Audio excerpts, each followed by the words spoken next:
Welcome back to the Big Talk Podcast with Chris and Greg. This is Chris. This is Gregg. And this is Gregg's episode of his. Paul got me there with his woo! This is going to be Gregg's part of our favorite live albums. Last episode, we went through some of my favorite live albums. This episode, we're going to go through some of Gregg's. I'm just here to tell you where you can hear us. You can hear us and see us. You can go to at bigtalkcg.podcast on Instagram and TikTok. Gmail is going to be bigtalkcg@gmail.com. At bigtalkcg on Twitter. We are on YouTube. The Big Talk Podcast with Chris and Gregg. Facebook. Go find us. Watch us. Laugh your ass off. That's all I got to say. And smash it, man. Smash Don't forget it, to bro. smash it. And smash it. All right, Greg, I'm going to go. All you. Bye. Are you ready? Oh, now you're going to go. All right, man. All right, guys, you know what? We're starting off with the mighty Kiss. That's right. Kiss Alive 2. This is the greatest album, live album, to me as a kid when I decided, when I was learning to love Kiss in the 70s, in the late 70s. Kind of came out. It was like what we call gatefold, Chris. Opened up, and you just see the live picture of all these. I don't know. It was like the riser was coming up, and the Peter Criss was on the drums, and I don't know. It was just beautiful. And this is what always got me, because as a kid, you know, I couldn't go to shows, right? My parents weren't going to take me to rock shows. My older brother wasn't old enough to take me to the show. He wasn't even allowed to go. So I always had to imagine what it's like to going to rock shows. That's why I'm kind of crazy how I am today, where I'm always at all the rock shows that I want to go to, because it's just things that I want to do. Anyways, we're starting off with Kiss. Now, Kiss Alive 2, October 14th, 1977 was released. Producer was Eddie Kramer. It was recorded at the Forum in Inglewood, California, Capitol Theater in New Jersey, and there's a little bit of Budokan Hall in Tokyo, Japan. Now, it was all mixed in on the things, and if you didn't know anything about this album, Kiss sold out 5 nights at Budokan. This was a new thing for Kiss, where they sold out 5 nights in a row, and previously the Beatles were the only ones that sold out Budokan 4 nights in a row. So they decided, so Kiss, you know, they had to outdo the Beatles, and they did it. Anyways, this is Detroit Rock City, and this is how you start a rock and roll concert. Detroit Rock City, first song comes out, gunning, blazing, knocking everybody down, and having a good time. To me, this is so exciting, Chris. What's your thoughts on this one? Oh, I didn't know I was going to get a talk, dude. Yes, I'm going to let you is talk. it my turn yet? Yes. I think everybody knows my feelings on Kiss. I think they're probably the most overrated band in the history of rock and roll. However, this is the way to hear their music, is the live setting. I think that their studio albums, I do like the stuff from the 80s when they took the makeup off, but I'm not a big fan of their studio releases from the 70s. But if you're going to hear them, I think the live way is the best way to hear them. I think they're superior live. At least they were superior live than their studio album. So I'm okay with these. I just didn't listen to them much when I was a kid. What year did this come out? 77. I was 1, so I didn't listen to this. By the time Kiss came around, I was listening, to Crazy Nights and stuff like that. And, of course, I didn't have the foresight, or in hindsight, I guess I should have went back and listened to the older stuff, but I didn't. But when I tried to, it was Dynasty, and we all know what I think of that album. But you know what? This is the best way to hear Kiss. Live. All right. So I have no problem with this. I just never really listened to it much. Got it. All right, so this song is called Shock Me. It's sung by Ace Frehley, which Ace Frehley at the time was the person I loved the most in Kiss. We all, the person who you wanted to I think he's be my like. favorite. I think he's my favorite guy. So too. Ace Frehley was mine, lead guitar. He didn't sing all the time, but he did sing, and when he sang, it was mostly about space or travel or something, or Crazy Like This, Shock Me. And what I did like about Alive 2, Chris, was Alive 1 was so great when they did Live 2, they didn't want to do any of the same songs they did on the previous live album. So all these songs are coming from Destroyer, coming from Rock and Roll Over, and coming from Love Gun. And that's what I appreciated from Kiss, from doing these songs on this Now, live version question, of the album. when they did Alive 2, Alive was before those albums came out, though, so, right? I'm just asking. I don't know. Yes. You would know better than me. Okay. No, I'm just asking about the timeline. So that just shows that they had a good density of material. Correct. That they were coming out with a lot of material that they could play, that the crowds could get behind in their live concert. So that's good, dude. That, because they were during the 70s, it was like every year, like an album was coming out, but it wasn't just throwing out an album of stuff that their audience didn't like. It was full of stuff that their audience was gonna love and embrace. And when they went to play the live show, this is what you got, was another fucking full double album of great songs for them to play live. Whoa, Chris, that's so positive, man. I loved it, man. Songs that they played that sound great live. Why don't you take me to the next song, man? Because I love Ace All right, Frehley, here we but go. I want to squeeze this one in too. Now, this is just one of those songs that I absolutely love, and when I got an opportunity to play it, it was just Hard Luck Woman. It just, from Rock and Roll Over. You don't normally hear it, and this is fucking Peter Criss singing most of it and going on from there. So, we had Paul singing Detroit, we got a little bit of Ace Frehley singing Shock Me, and now we got a little Peter singing Hard Luck Woman. Anyways, I love this song, and I couldn't not think of it putting this on some of my favorite live tracks. One thing I'm going to say about that, Chris, you're absolutely right. And then Live 2, what they also did was they took 5 studio tracks and they ended it on. So they had, side 1 that was a Forum, side 2 was Capitol Theater in New Jersey, side 3 was Budokan, and then they did 5 studio tracks, which were kind of cool. I really didn't hear that Ace did a lot of songs on there. I think he was in and out at the time, or maybe a little drunk. He was just, playing on there. But those 5 songs are always good stuff. If you want to move on to the next album, Chris, which should be the mystical, magical Slayer.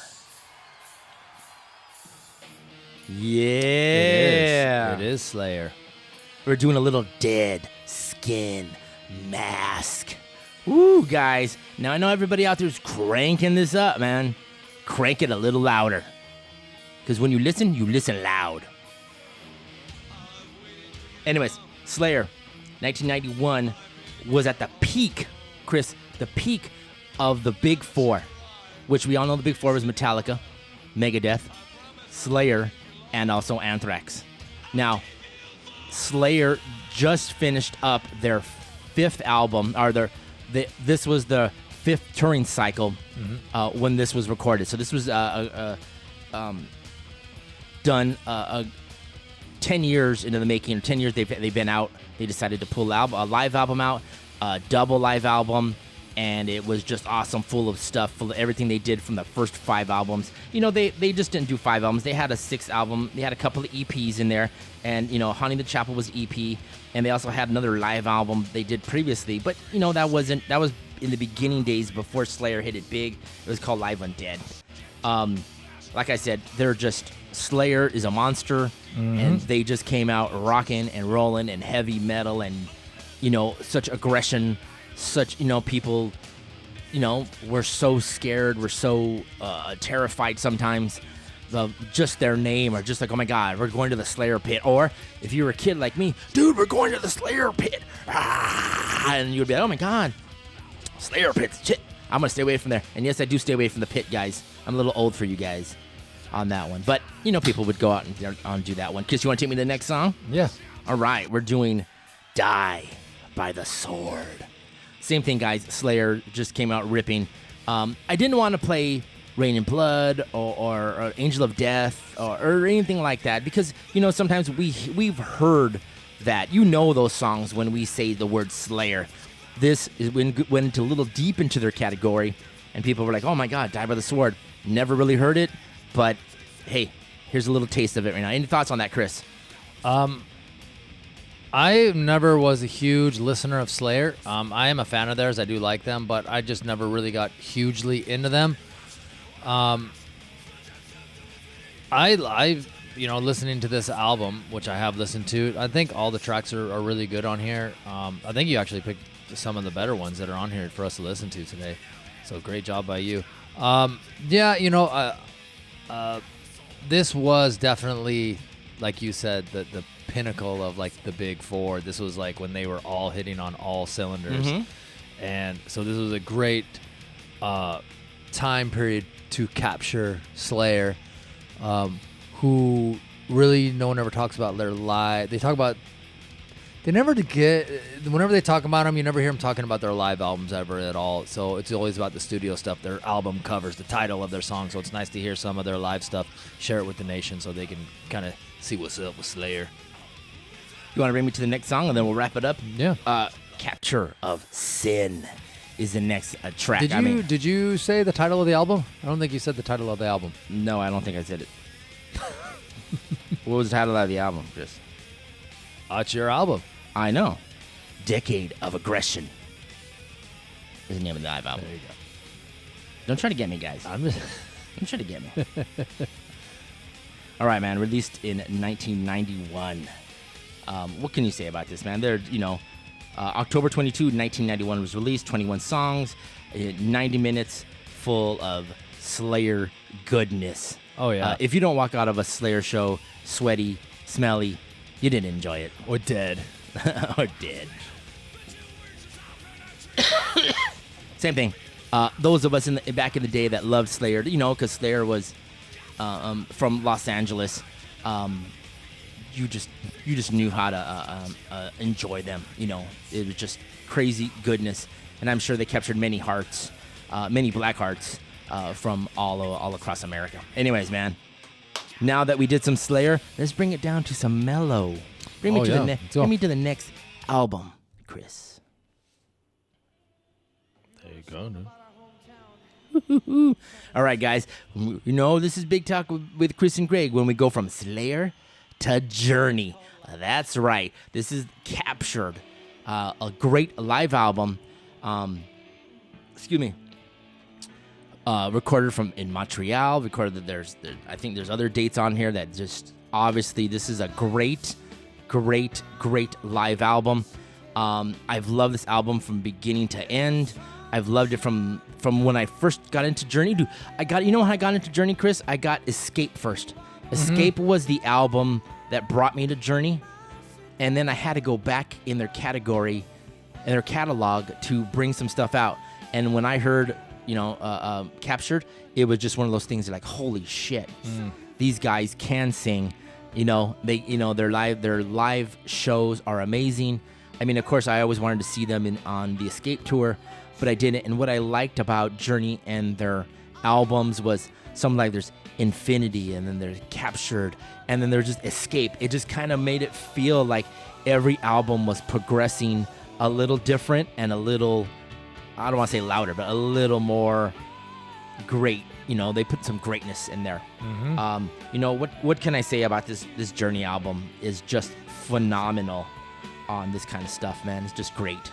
And also, to tie in our two episodes together, so in the liner notes, this album was dedicated to Bon Scott of AC/DC, who had died in February of 1980, and they referred to him as a friend from the highway, and AC/DC had supported Journey on the previous year on the If You Want Blood tour.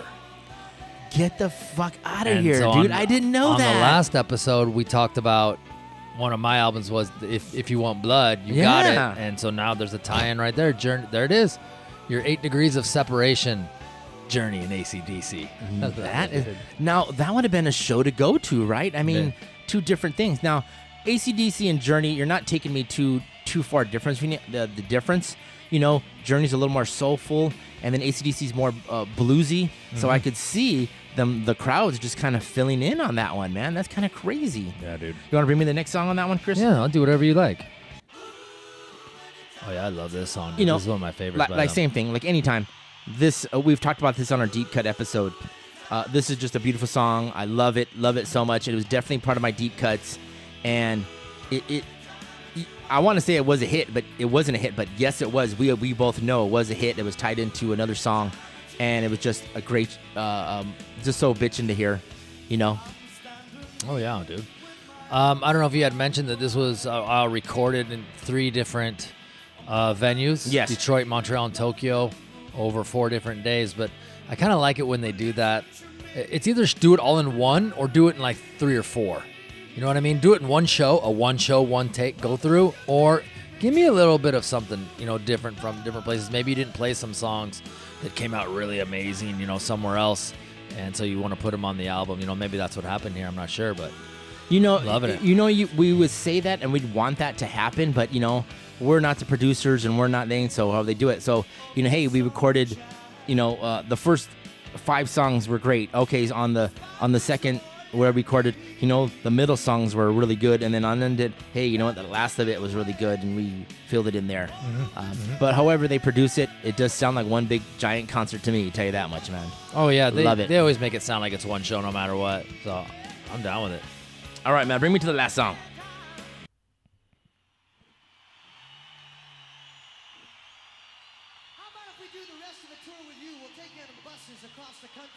Love it. I love it when they have the banter. Right. You know, I love it. I love the, not too much. I don't need a rant.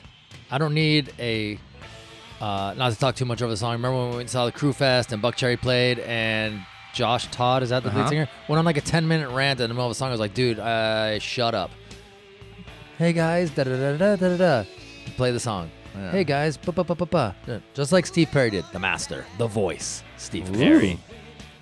Yeah, going back, this is one of those songs that I definitely love, and I like it because "Lovin', Touchin', Squeezin'," it does bring out a lot of a bluesy sounding from this song. So when they do it live, it even has even more of a little bluesier sound to it, what they did instead of on the record. So this was just fun. Like I said, this whole album really was a big staple for me when I started to get into Journey a lot, and you know, since I couldn't see the shows, it made me feel like I was, you know, almost there.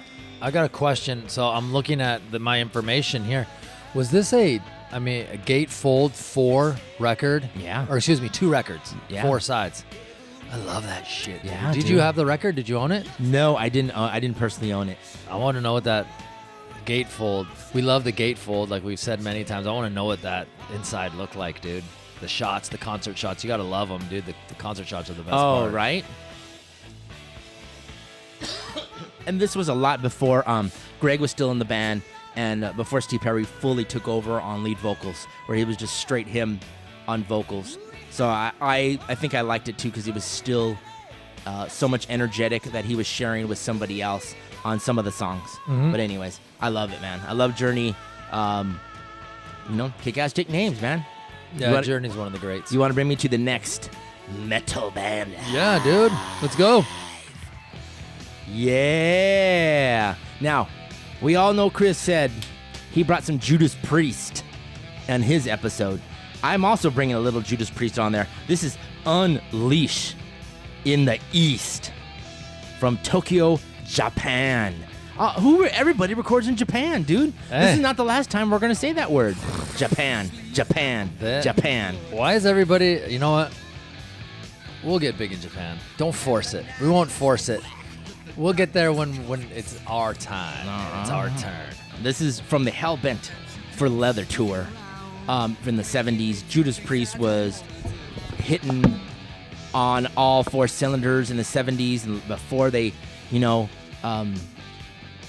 before they made it big over here in America, and they were just jamming, and these are just some of the killer songs. This is the Green Monolithian with a 2-prong horns. I love it, dude. Isn't this, if I remember correctly, a cover song, right? It's a cover from Fleetwood Mac. Did we talk about this one on I think we did on our cover songs. We didn't know were cover songs before we knew they were cover songs. Thing was this one, dude. Yeah, this is a great song. They definitely put their Priest stamp on this song and really made it their own. It was a Fleetwood Mac song originally. Great song, great live version.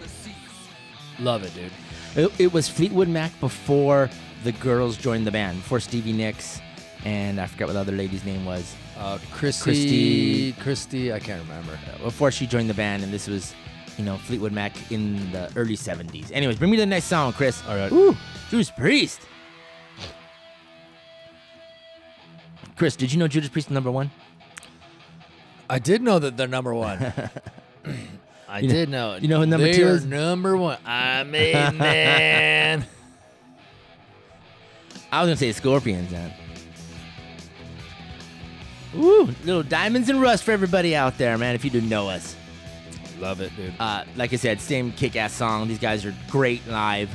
You know, like, we talk about all these live albums, and, you know, me and Chris will both tell you from the bottom of our hearts, yes, we'd rather see it live than hear it recorded, you know, on these. But we're having some fun. We've never done an episode like this, and we were able to talk about live albums, and we're just having a good time with it, guys. You know, Chris made a list, I made a list, and we're just talking about it because, you know, this is just killer fucking shit, man. We wanna pretend, we wanna close our eyes and imagine we're there in the show. Ooh. Oh yeah, dude. Some of these give me goosebumps. Some of them get me like emotional listening to them, especially if it's a band you've seen. It takes you back. Like when I hear the Scorpions live or Tesla live, obviously I think about the times that we spent together in our early days. But man, some of the live things that you hear, and you hear the crowd sometimes just roar with jubilation and excitement. Like if you're not feeling something, even from these live albums of a band you've never seen before, check your pulse, folks. You might be dead. You might be dead. Because some of these live albums are so well played, so well produced, put down so great, that if you don't feel that way, then maybe you should move on to something else. Bring me to the next sound, Chris, but oh my God, yeah, that was good. You're fine. See, you're talking. Who says you're not talking on this episode? This is Gregg's list. I want Gregg to have time to talk about his list, dude. I don't want to get yelled at. Gregg. I don't yell at you. Gregg and I have a. I don't yell at We you. have a relationship where I talk a lot, and I always talk over him, and I always cut him off, and it transfers right to the podcast. So our normal banter is me either finishing what he's saying because I feel the same way, or wanting to say something else before he's done. That's our normal conversation. There's been people in the nation that yell at me and say, "Can you quit?" But that's how we talk. That's the magic. That's the magic. Our natural conversation, our natural banter back and forth, and that's not going to change, I don't think. I find it highly entertaining. And this is our podcast. Get your own damn podcast. There you go. Hey, you know, Chris, thank you for delivering the goods. Oh yeah. Here's Halford. Yeah. I really like this song, dude. This is got a great groove to it, dude. This has really got a great groove to it. Hell yeah, man. Listen to this, dude. The vocals are killer. Rob Halford's probably got the best vocals of anyone I've ever seen in a live show. It's just on point. I want to agree with you on that, man. I'm not, you know, if we went into like vocals and shit, man, this guy from the 70s to the 80s to the 90s to today, he's still screaming, man. He's still screaming this. I mean, you're going to expect a little regression from, 79? Yeah. To when I saw him in 2023 or 2020. You're going to expect some regression. But the regression was so minute that it really wasn't there. And did you say minute? So minute. Damn. That you wouldn't even really didn't even notice it, and sounded great. Just as enjoyable as this album or the Priest live album, which is on my list. Love it. Let's go whenever you're ready. I'm ready, baby. Why don't you move to the next I band? didn't mean to say let's go. I'm No, sorry. no. Are you ready to go? Yeah, no, I was ready. I was going to tell you once you stop, shut up, man. I was say, let's go to the next. We go to the next soft sound of Slipknot. One more time. 6, 6, 6.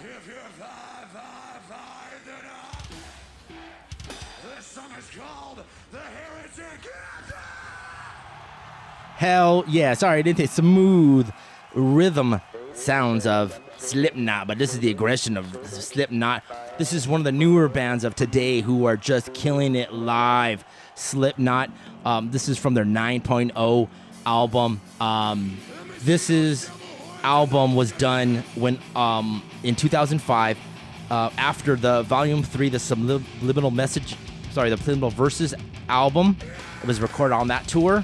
and it was just awesome. All 9 guys who were original, or not original, but who are the classic lineup. There you go. That's how we say it. Who are the classic lineup were on this album, and this is just great, man. From Joey to Paul, we're all there. Chris was on there, so all the guys who are definitely not in the band today, but this was their memory of them and the sound that they brought to Slipknot, which became the monster that they are. There's just some great songs on here. I had to say it, man, because like I said, every time they're live, it's just kick ass. When you say 9 guys, you're like, damn, there's too many fucking guys on stage. But you know, Chris, it works. Have you ever seen Slipknot, Chris? Should I tell the story? Yes. I have seen Slipknot once, and before I give you guys I'll give you the punchline first. I fell asleep during their show. Let me go back and tell you why. I was working overnights. I got off of work at like 10 in the morning after being at work from like 2. We went to, I think it was the Mayhem Festival. Yeah, the Mayhem Festival in Slipknot San was the Bernardino. headliner. That's where we saw Black Tide. Yeah. Disturbed was there. Dragon Force was there. Five Finger Death Punch, right when they had first kind of came out, were there. A lot of bands. So imagine out in the sun, outdoor festival, being up since 2 in the morning, dude, drinking beer. By the time Slipknot took the stage at like, probably like 10 o'clock, I don't even remember. I was knocked out, and I fell asleep in my chair. Woo! So, yeah, that's my story. And you're sticking And to I'm it. sticking to it. Yeah, this is another one. Left Behind. Great song. I love it, man. I can't get enough of it. Had to play something like this because this is just great. Now, this is a little more popular songs from there. I'm playing more of the hits. But for me, it was just, I had to put some Slipknot on here, live album. Like I said, I do love them live. And, you know, here we go. Craziness. I think I've seen them on every tour, if I'm correct, from the beginning when I first found out who Slipknot was, their second album, Iowa, to this one, to the previous albums after that, countless times. Love them. Love every time I get opportunity to see them. And you know what's funny, Chris, is I don't think I ever owned a Slipknot shirt. Every time we went, you know, the shirts, it was like, go to the concert, get a shirt. I'd rather go to the concert. Oh, yeah, for sure. For Right. sure.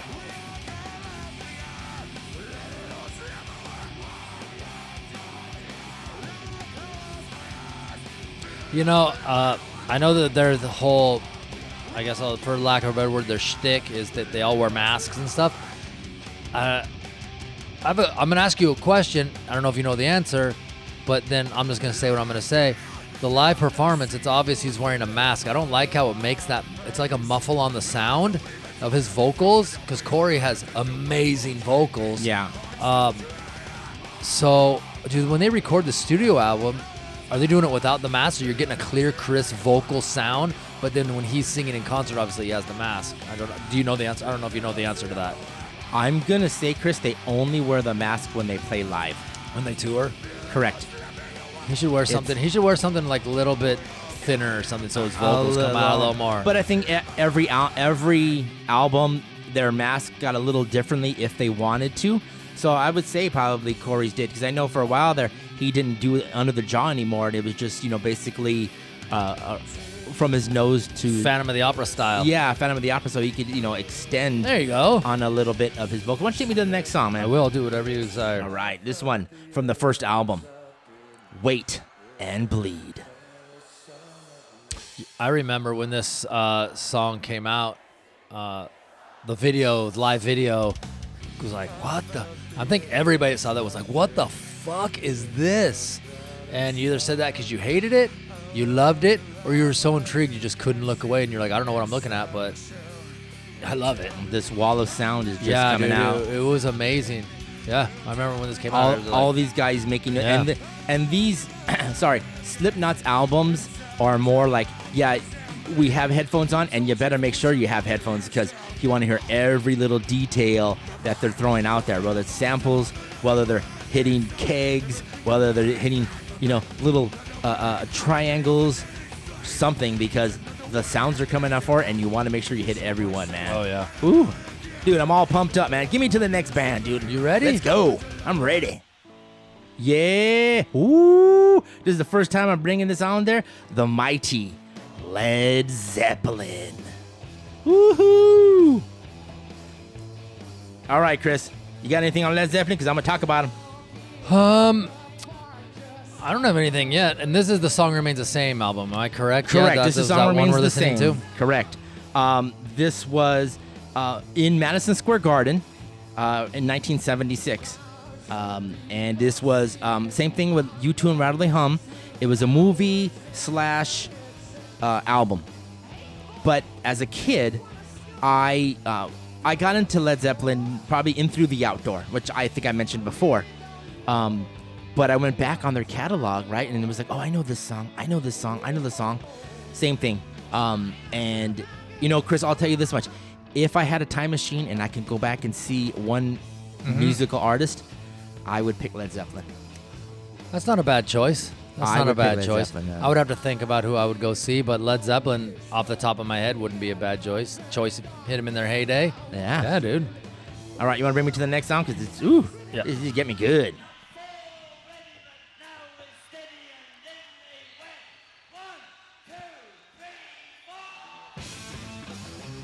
I had to throw this on there, man. This is definitely one of my favorite songs, too. It's called The Ocean. I'm sure a lot of people knew that. And it was just, you know, Bonham, he usually don't hear Bonham voice. You usually hear him behind the drums and being thunderous. But that was one of the staples he does in concert to get the crowd going.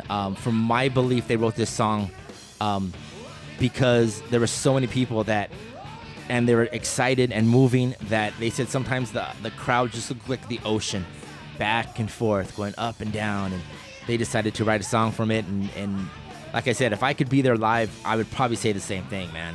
Just seeing it live. But I mean, I've been to concerts and I've seen the same thing where crowds go crazy and love it from different artists. But I still would like to have been there in the mid-'70s and enjoying Led Zeppelin in Madison Square Garden, which is one of those arenas that you do want to... It's on my bucket list, Chris, of life, is to go to Madison Square Garden and see an event there, whether it's wrestling, whether it's a concert, whether it's a sports game. I got to take Just to be there. Just to step my West Coast foot. What do they call it, the most famous arena in the world or Yeah. something like that? Yeah. Yeah, dude, Led Zeppelin's one of the all-time greats. Can't go wrong with anything from Led Zeppelin. You never know what they're going to pull out of their head. I mean, goddamn, Days of Confused on this thing is 26, almost 27 minutes long. Takes up one side of the album. I mean, that's crazy, dude. All these songs on here, the first side, you know, about regular length tracks. Then you got a 26, a 12, Yeah. a 10, 12, 14. That's it. What's Moby Dick at? 12:47. See? And that's drums. Shit, I'm doing drums. 12 minutes, man. That's fucking killer, You can't dude. even do a drum solo that long. I know. And I'm a young dude. You're a young dude. You want to bring me to the last song Let's so go. we can just talk about it a little bit? And through all the episodes me and Chris have done, we've never really talked about Led Zeppelin. And, you know, to me, Led Zeppelin is Stairway to Heaven. This is, if there was one song that you want people to hear, there's probably a lot I like to pick out of their category. Excuse me. But Stairway to Heaven would be one of them that I'd want to present to somebody and say, this is Led Zeppelin. Mm-hmm. Close your eyes and just stare at the stars, stare at the moon. You know, You just said close your eyes and stare at the stars. well, and you stare know at what I the- mean, man.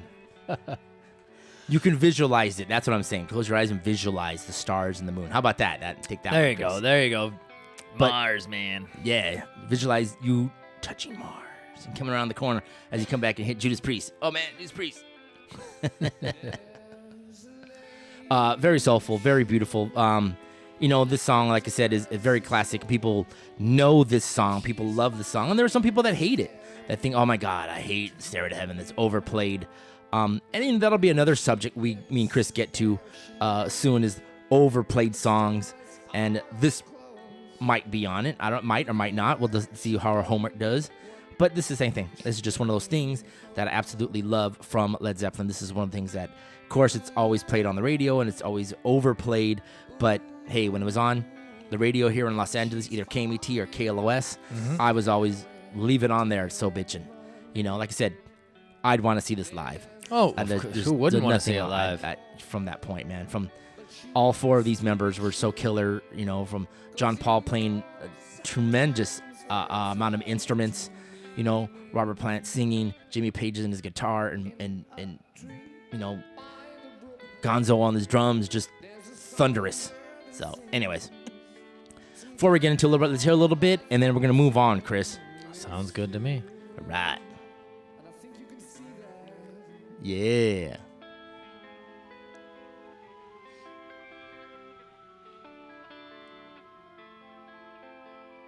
And if you don't know who Led Zeppelin is, look them up. You know who they are. Don't start. Don't be like Chris. Don't start. Hey, I know a couple of their songs. Yeah. What's this one called again? I'm going to choke you now, dude. This to me is not my favorite. I think their best song is "Whole Lotta Love." Okay. I think that might be the best rock song ever made. So that's just me. But this one's definitely probably in the top 5 as well. So hey, there you go. Top 5 from Led Zeppelin or top 5 rock songs in general? Songs of all time. Are you sure it's not a little malarkey? No. It's right where it should be. It's right where it should be. I can tell you some shit that shouldn't be there, but we won't get into that right now. All right, I'm feeling good, Chris. Whew, we got a lot of Led Zeppelin. Bring me to the next band that I have on here. Let's go. That's right, folks. We're going back to Japan. We're going to Budokan Hall in Japan. We're talking about the mighty Cheap Trick. This album.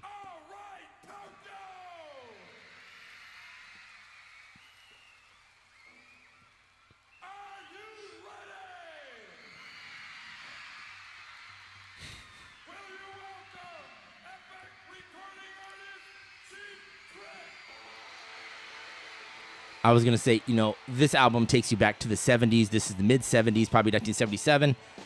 And it just kick-ass. This is what Cheap Trick was good. This album took them to the next level. And I think, you know, Chris, when I was looking about doing my homework, you know, this album only sold 3 million. You know, I got to be honest with you. I was just looking at that. And okay, I'm like, okay, this sold 3 million. It was released in 78, right? So then I go back and I go look at their studio albums. I'm like, okay, so it looks like they had only released 3 albums before this. 3 albums. They did not sell together 3 million. Why in the hell did this album sell so well and do so well? That's just what I'm wondering. Like, what was it? It was the, I mean, obviously the releases, the single releases that they released off this. I Want You to Want Me. Right? You know, Yeah. that was a huge driver for that one. And what was the other single? Ain't That a Shame? Ain't That a Shame? And I listened to that one. I'm not a big fan of that. Okay. That one. But I Want You to Want Me is probably, it might even be their most well-known song. I mean, for people that might just be cursory Cheap Trick fans, like myself, I'm not a huge Cheap Trick fan. But, you know, Dream Police and, you know, shit like that. But I would say I Want You to Want Me is probably the best. Why don't you bring me to the next song? Okay. Which we were saying the next song is Ain't That a Shame. Now, it's I love it. I don't know how to tell you much more, but this was, you know, when they do the hits and they're doing stuff. Now, Chris, let me tell you this much. This is the drum stuff from Bun E. Carlos, man. God damn, this is so good. This is why I picked this one. I want you to hear the drums on this a little bit.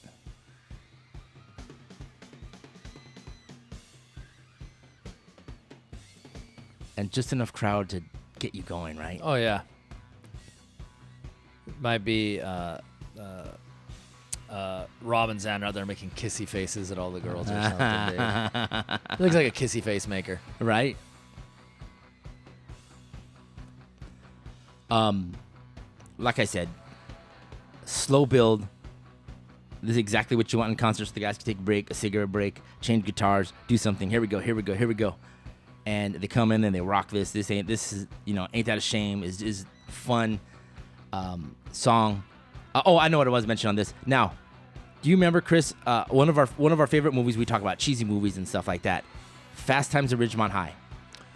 Yes, I'm very familiar with that movie. I've seen it Damone many was times. like trying to sell tickets to some girl or some guy. Hey man, don't you want to see the charisma of this and that and this and that? Don't you want to hear Ain't That a Shame? Don't you want to hear, the Dreamin' Police? Yeah, the dream believes. Yeah. He starts singing all the songs But I mean, and stuff. it's so classic. This was Your even mama's all right. Yeah. This album is so good. It was so referenced even in pop culture in the 80s. People still loved it and stuff like that. Like I said, you could still hear it in the background, guys. You can still hear the drums kind of going. The slow build of this kind of stuff. Magical, fun, and, gets you so excited because I loved it. And, like I said, this isn't normally something you would listen to, in your car. Like, oh, my God, drums. But you're hearing it and you're like, oh, man, I'm moving and grooving. This is fucking kicking gas and taking names, man. There we go. Now we're starting to sing. Making kissy faces. And bye. Woo! It sounds good, though. I'm not a huge Cheap Trick fan, but it sounds great. It sounds really good. Obviously it's Cheap Trick. They're a great band. They sound good. The production's great. Whatever they were recording with, it sounds great. Yeah, just enough crowd noise like we talked about before. It's perfect. Take me to the next song, and I'll finish up on what I'm going to say about this album. I want you to want me. Classic line, and how you started off. Now, there was another song, like I said, Surrender was the other one that I kind of was, should I add 4 songs? Should I take one out? But Hello There was the starting of the album, and I really liked the way it sounded. All right, now, Chris, I don't know if you knew this, but recently, I don't know, maybe within the last few years, they did release Live at Budokan the whole concert. Now, knowing this, they didn't release the whole album or the whole concert when they released this whole album in the 70s. Now, years later on, they did a 40th anniversary, and they released everything that they recorded on that record, which I thought was like crazy. I mean, I wasn't a super big Cheap Trick fan, so I didn't really go investigate on it because the songs that I want to hear are already what I'm listening to anyways. So the album right here, what I'm looking at here is it only has, I believe, 10 songs on the version that was released in 78. But it looks like the whole thing was, what I'm seeing here, 19 songs. Yeah. So they cut out like half of the concert. Yeah. They took the best and they kind of... Well, I guess that's at risk. You kind of, like with the Kiss, with the Scorpions, with Live After Death. What was the other one that you were talking? Journey. It was a double album. You run that risk because a lot of record companies don't want to release a double album. They think it's too risky. People aren't going to want to buy a double album. They're going to want to pay extra for a double album. But, I mean, at this time when this was released, people probably did not know that wasn't the whole concert. Probably didn't give a shit if it was the whole concert. 10 live songs. Okay, I'm going to listen to it live at Budokan. But now you get them all. So now it's like, oh, man, it's like another whole concert. Yeah. So for especially if you love Cheap Trick. Yeah, you know I was what gonna I mean? say for lovers of this album and lovers of this band of the first version are chomping at the bit to get their hands on all 19 tracks straight through. Awesome. One take. Thank you. I love that. Thanks, Chris. Why don't you bring me to the next band?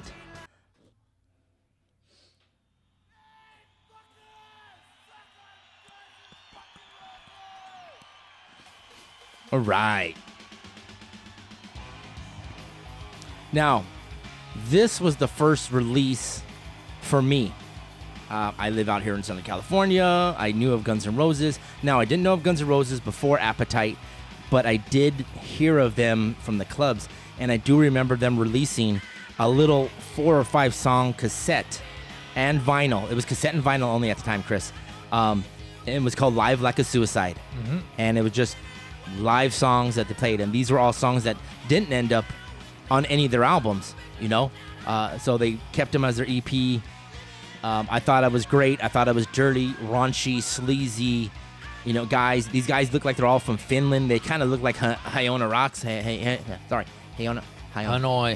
Sorry. Ooh, damn. They all look like Hanoi Rocks. I know, Should right? I slap you? Not yet. And they look some guys from Finland. Just, you know, they took that music style. They brought it here to Hollywood. Not polished, but it was still Live, Dirty, and Raunchy. Now, this was released later on after Appetite and Use Your Illusions.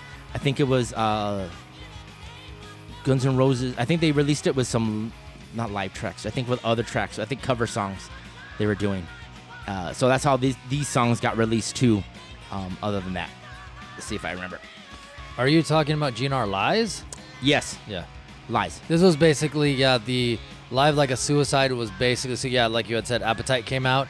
GNR Lies was the next album after that. The first side was basically this album, the 4-track. Yeah. Live Like a Suicide with Patience, You Used to Love Her, You're Crazy and 1 in a Million on the B side, or on the second side, which were all acoustic. I looked at the list when you were gonna play this, and I thought I didn't see Mama Kin, which I think is the standout. I think is the standout track from this 4-song live EP. I think that Mama Kin, which is an Aerosmith cover, is just great. I mean, there's 3 covers on this. I didn't see that, and I was like, well, I can't tell them what to do. Next song, Nice Boys. Same thing. Love it. I think it's just kick-ass and dirty rock and roll. And you guys just sounded, like this is what they wanted to sound like. They wanted to sound sleazy from the streets of, Hollywood, California. And it was a good mix, man. Good mix. Yeah, we've been hearing a lot of, slick, polished, Coliseum, huge, top of the line, everything. And now Gregg has brought us back down to planet Earth, where this is what bands were sounding like, where they're still trying to make it. And here's what became one of the biggest bands in the world before they were anybody, really. Yeah. And here you go. Here's what we sounded like before we had anything. Living in a freaking storage unit or whatever they were living in at the time. One studio apartment with, 5 guys and 8 girls. Probably. Yep. You want to bring me to the last song on there? Yes, I'll do whatever you like. Thank you. This is the first time in a long time, guys, that Chris is actually doing what I say. I will allow it. We know the next episode. Next episode we do is going to be all about me then. Okay.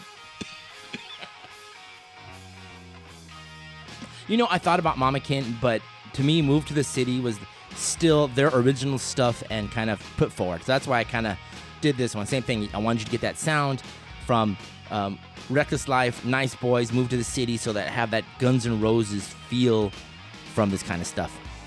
And it sounds like there's some horns on here, man. There are some fucking horns. Would they have the freaking horn section up there with them on I guess so, stage? man. They must be a ska band or something.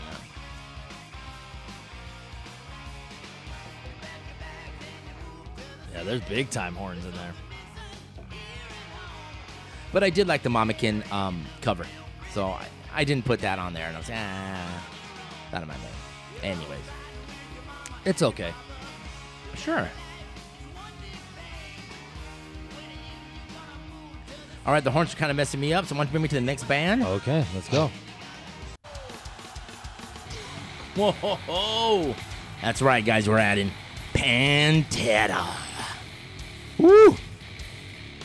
What more can I say? These 4 guys ripped and killed and kicked ass and took names, drank a lot of whiskey, smoked a lot of weed, and Slayer is their Pantera right there.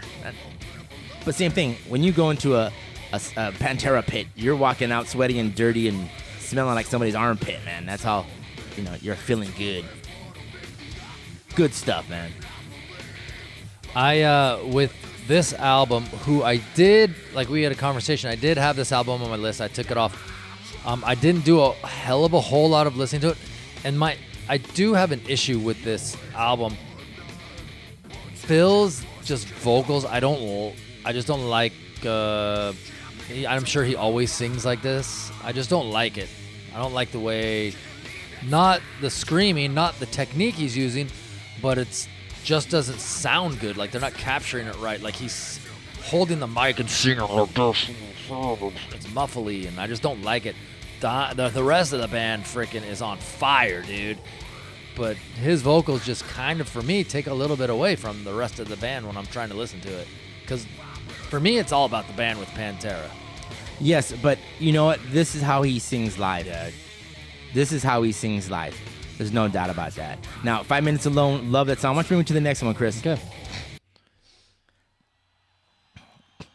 Had to put this on there alone. This is, one of those Oh, yeah, dude. songs that everybody loves, and everybody loves that, and everybody knows that little riff. Cowboys from Hell. Yeah. Dude, Dimebag Darrell is just one of the greatest guitar players ever. Ever. He's so good. He's on it in the studio. He's on it live. He's on it if you just hand him a guitar. It doesn't matter, dude. I know, He's right? always on it. And very few players are like that, dude. He was very similar to an Eddie Van Halen. Now, I'm comparing him to Eddie Van Halen in the sense where you can hear his sound coming from the guitar. Yeah, and you know it's him. And you know it's him. Yeah, that's definitely true. I mean, there are some artists we'll talk about, they can play and they're like, oh, that's so-and-so. Oh, that's so-and-so, without knowing their main popular songs. Mm-hmm. Dimebag was definitely one of those guitarists in a generation that took people to a new level for it, this is so killer, man. I love fucking Pantera. Why don't you bring me to the last song on this song? one? This is a great song. Yeah. Last song of the night is called I'm Broken. I'm having a good time. Yeah. This song is one of my favorites by them. It's just that like dirty blues groove that Diamond's got going is just listen to that crowd, dude. That's killer, dude. Yeah. You can That is loud. everything I said about Phil, but set that aside. Listen to the musicianship, the crowd.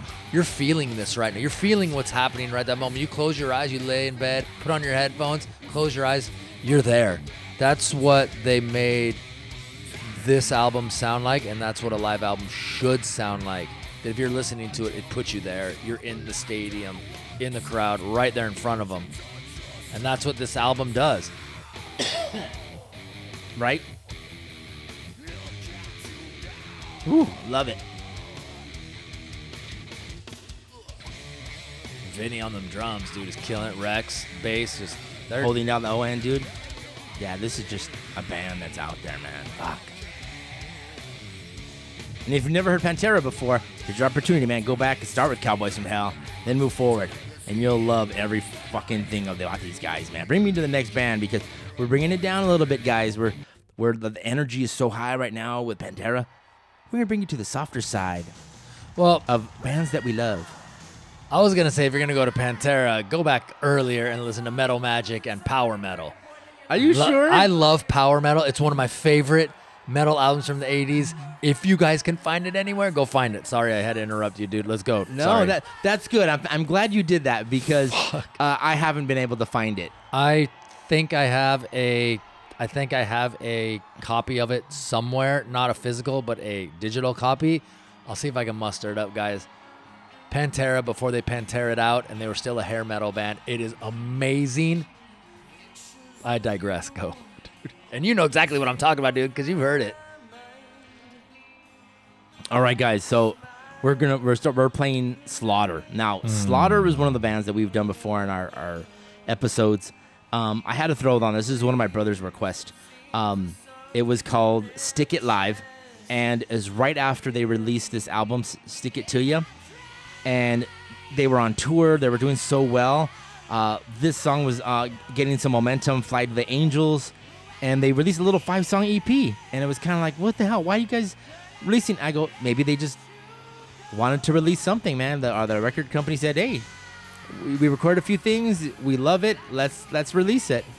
And it was just little fun stuff, man. It was just very beautiful, very heartfelt. And of course, all the stuff we've been listening to from the Guns N' Roses, from the Slayer, from the Pantera. Yes, this is a different sound from us, but you know me and Chris, we love our hair metal. We love our 80s hair rock, however, because we're all part of the nation, guys.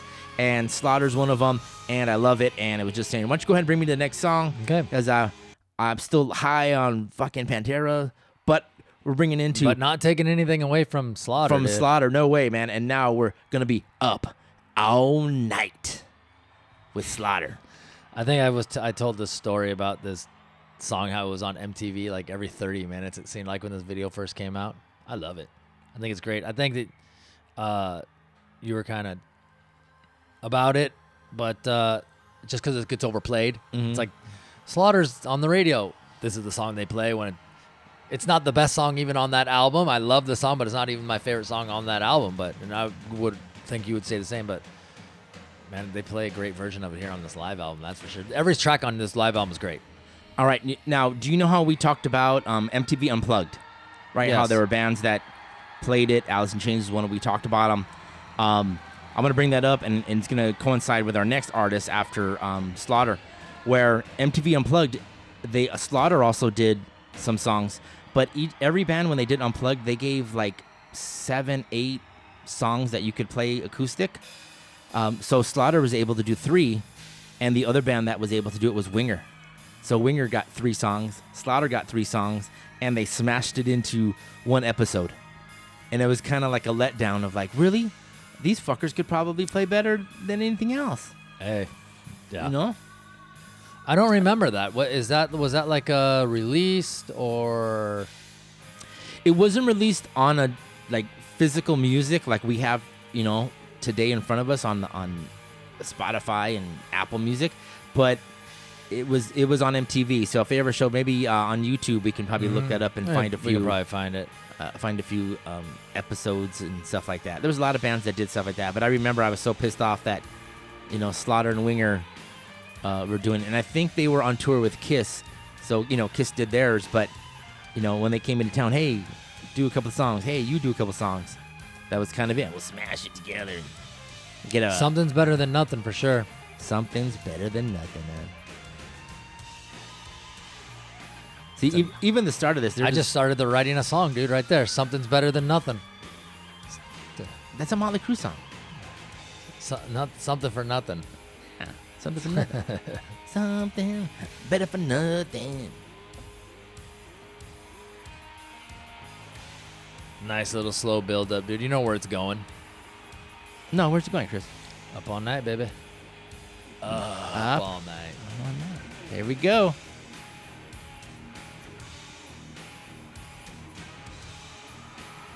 Crowds in there a little bit, dude. I like it when it's not perfect. You know what I mean? I like the audio to sound good, but I like the live feel, and live isn't perfect. You know what I mean?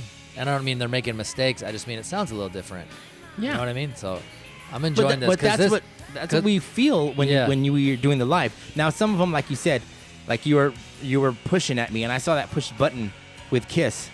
Was it really live? Yeah. Fuck you, Chris. We know the truth, but it just sounds live, okay? I'm just Greg, saying it sounds live. I would never say that or insinuate You're insinuating. that an album that is said to be live is not live. I would never make that accusation about any band, especially Kiss. Ever. Fine.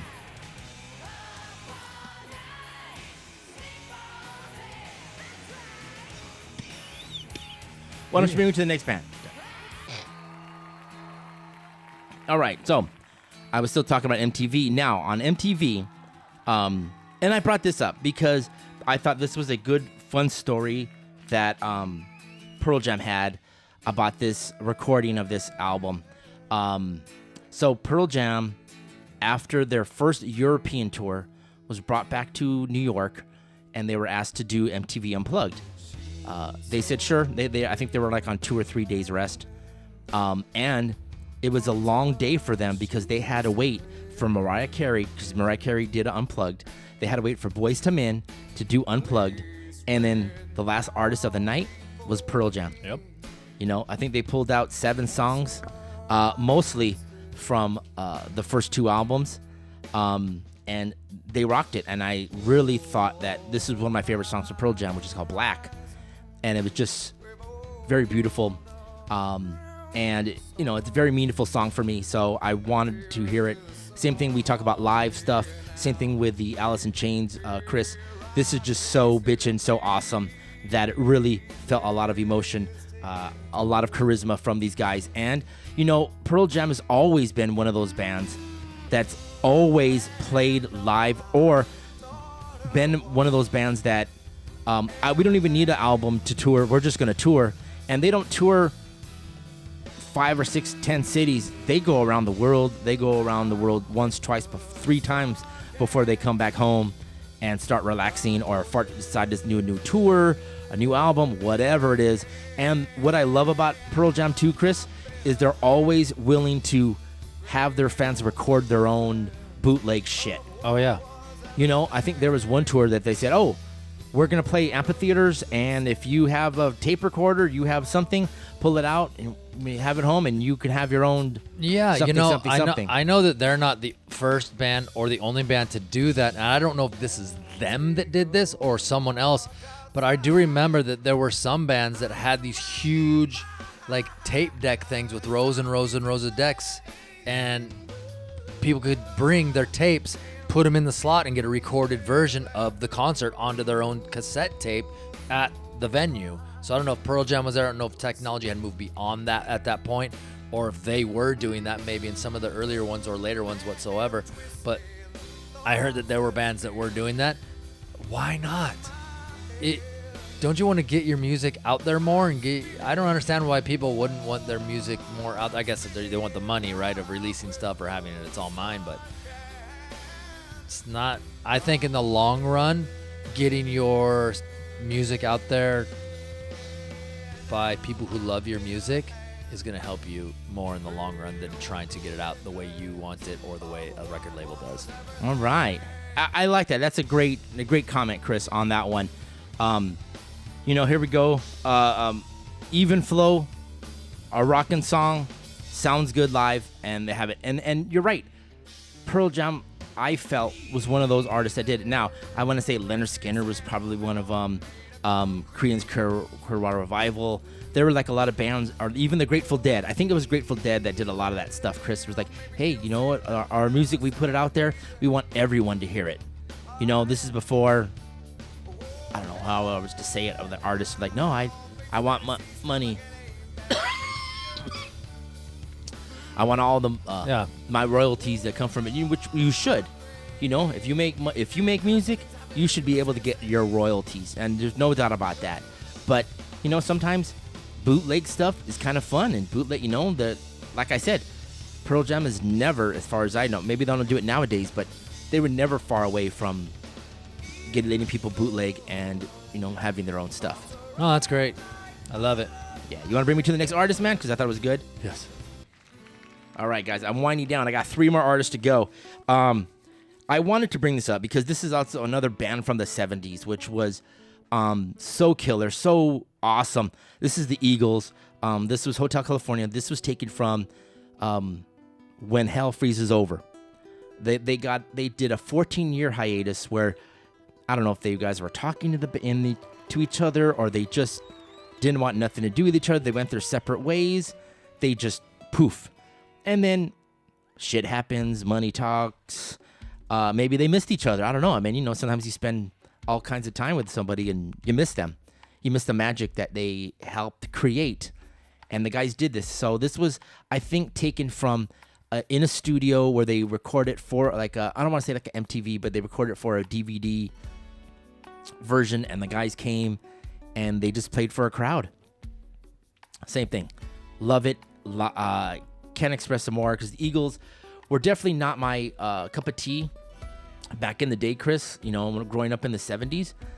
Not that you can tell me now, and I totally love them because I always love that 70s soft rock kind of stuff. But, songs like this, Hotel California, is timeless, classic, and very beautiful. No matter it's live or you're seeing it, or hearing it on the radio, which is probably still played. And, Chris, this album only sold 1 million copies. I can't believe that, considering they have the number 1 and number 2 greatest selling albums of all time, with Hotel California and their greatest hits album, which I think combined are almost hitting 70 million together. Holy shit. They're both in the 30s, really? dude. Yeah. That's the first time I've ever heard us talk about how many albums sold, because we've talked about a lot of artists and it's kind of like, hey, 1 million, 2 million. I think the most we had was Def Leppard at 10, dude, or 15, or something like that, dude. I might be a little bit off here. I just kind of quickly looked it up here. I think Hotel California, whenever this site was up, 26 times platinum, and then greatest hits, 38. See? Fuck, dude. Fuck, dude. So that's 60 million between those two albums. Wow. One of the greatest bands of all time. I got the Into the Eagles through my parents. They had a couple of their CDs. CDs or vinyl? CDs. Oh, okay. It was CDs. They actually had the Eagles Greatest Hits Volume 2. Okay.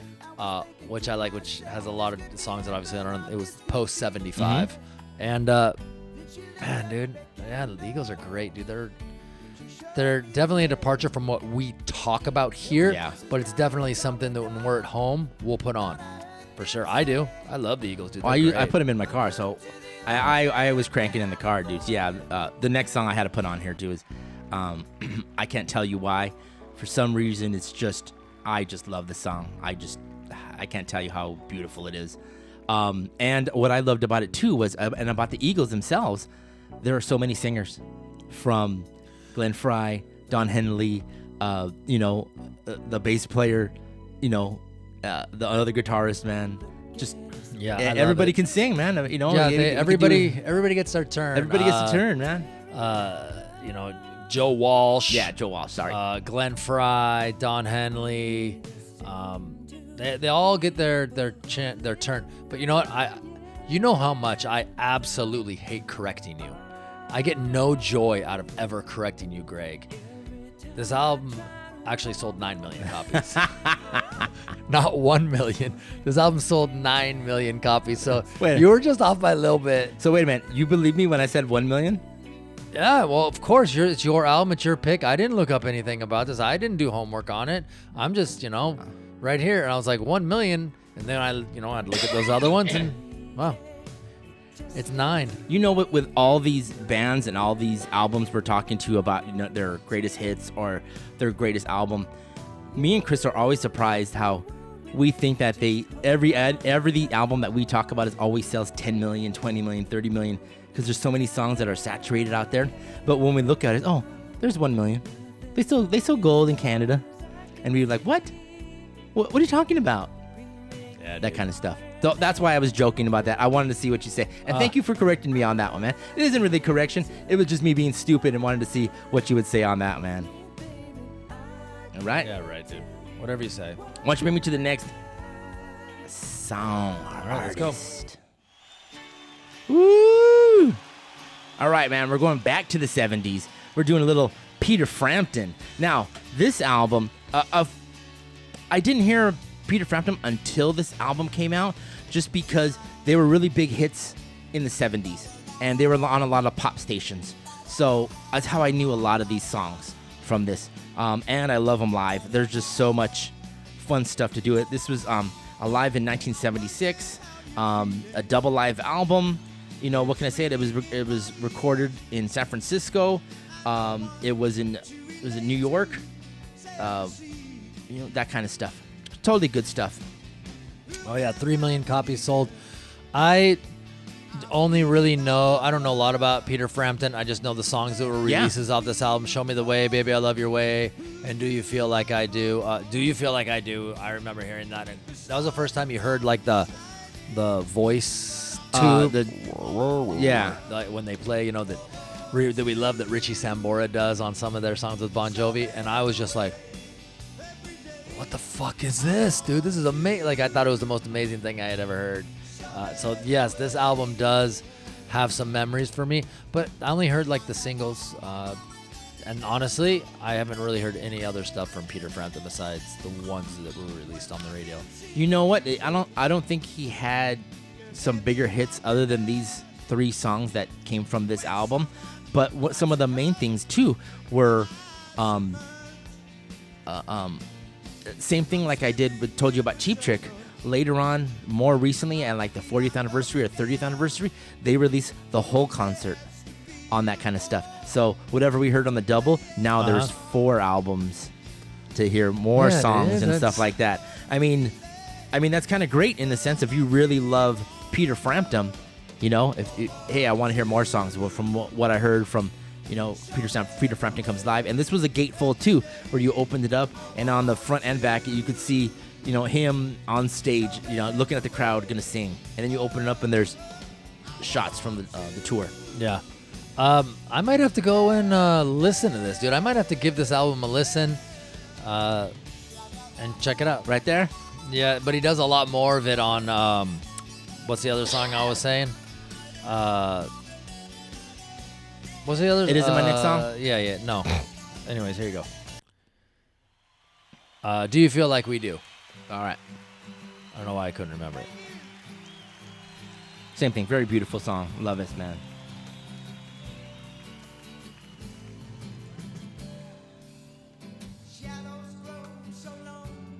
You know, and I think this also this album has a very pop culture type of thing where people remember live albums from the 70s, Chris. And a lot of that from what I took growing up as a kid, because I was a kid in the 70s, you know, I remember them, a lot of artists releasing live albums, and some of them, like Aerosmith, I think released a live album, was really good. There's actually a lot of live albums which I didn't put on this list. We can do a two-part part 2. Maybe another 70 episodes. Maybe it'll be a live episode or a webisode. A webisode. Something like that. You never know what's up the big talk sleeve. I was going to say, I remember that on one of the episodes on that 70 show, Jackie was listening to this album. I want to hear Peter Frampton. Let me hear the solo one more time. And it was just, you know, as a kid listening, I just want to hear the song on my headphones. Mm-hmm. I want to hear that kind of thing. You know, that's how I still am today. I love my car, but leave me alone and let me walk with some headphones, and I'm in heaven. You know? So that kind of stuff. So it is in pop culture where you can still, stuff comes up, stuff comes around. There's just so many good stuff and beautiful things. Yeah, you know, sometimes the environment of driving around is a great place to listen to music. Mine, 2 spots that I love to listen to music, not to drag this conversation on for too long, but I will. One is just laying in bed. Laying there, closing your eyes, no matter what it is, because you can just escape whatever's going on, you know what I mean? And secondly is my daily, highly athletic fitness regimen with Rambo. As I take him for these epic walks of sometimes as much as 50 yards, and he takes an hour. These epic fitness walks where I get a good chance to listen to an hour of music as we walk half a block away and turn around and walk half a block back. Yeah. That's why he's got the great body he has. We'll have to put that up. Rambo and his sweet body. I love that. All right, man. So, why don't you bring me to the last band? The last band, Gregg's final band. You may know this one. If you do, please help me sing it. Yeah. You know what, Chris? If you don't know it, then just listen and Wait, can I say it? Yes. This is Gregg's favorite band. Why, thank you, but it was empty. It is. All right. It's one of my favorite bands. All right, guys, if you don't know, this is a band called Warrant. Now, this album is called 10 Live. Not my favorite, but I did want to bring this to the table because, you know, me and Chris, we named Big Talk after one of Warrant's songs, and we haven't really talked about Warrant before. So I want to get a chance to do it. I love these 2 songs. I love and I love live, and I had an opportunity to put it on here. So there, this is called Uncle Tom's Cabin, which I absolutely love. This is one of my favorite Warrant songs. When they became Warrant in the arenas, Warrant in the theaters, this was the song I love the most. When they were doing Cherry Pie, or before Cherry Pie, when they were doing the first album, they would, hey, we're going to bring out a new song. And they pulled out Uncle Tom's Cabin. So you heard this before they even recorded it for Cherry Pie. So this is one of my, you know, has a special place in my heart for this. Love it. Love Warrant. Love this. All right. Now, if you don't know, this was recorded in Detroit in a place called Harpo's. A dirty theater, Chris. dirty theater called Harpo's A dirty in Detroit, Michigan. Whoever would have thought that there would be a dirty theater in Detroit? Yeah, man. Detroit theater. Dirty Harpo's. Damn, can't believe that, man. Bring me my last song because Here we go. I'm gonna have to cry when this comes around, man. Now, this is definitely my favorite song live, in person. This is Warrant. This is called Heaven. And yes, Chris, we're gonna sing it right now too. All right. We got our lighters. Oh man, I didn't bring my lighter. Hold on, let me hold my phone up for Chris. I got a picture of your house, and you're standing by the door. It's not as good as their live concert at Gazzari's. It's looking I'm just kidding, dude. But remember, have you seen the one at Gazzari's you have? Yes. Okay. Hey, before we run out of time, I just want to let everybody know where they can get a hold of us. All right. BigTalkCG.podcast on TikTok and Twitter. At BigTalkCG. Excuse. Let me rewind that, dude. I'm sorry. BigTalkCG.podcast at TikTok and Instagram. At BigTalkCG on Twitter. BigTalkCG at gmail.com. We're the Big Talk Podcast on YouTube. And Facebook. I fucked up, sorry. Janie Lane messed you up, man, because you were did. singing it, and you're like, I was singing it and getting the tenderness, dude. Yeah. Tenderness. All right, guys, this is Greg from the Big Talk Podcast. Thank you for listening to part 2 of the live concert episode. Love it. And we love all of you in the nation. Don't forget, when you listen loud and you listen live. Also, don't forget, we love to take a drive and get off at Deep Cut City. This is Greg from Big Talk Podcast with Chris and Greg. See ya.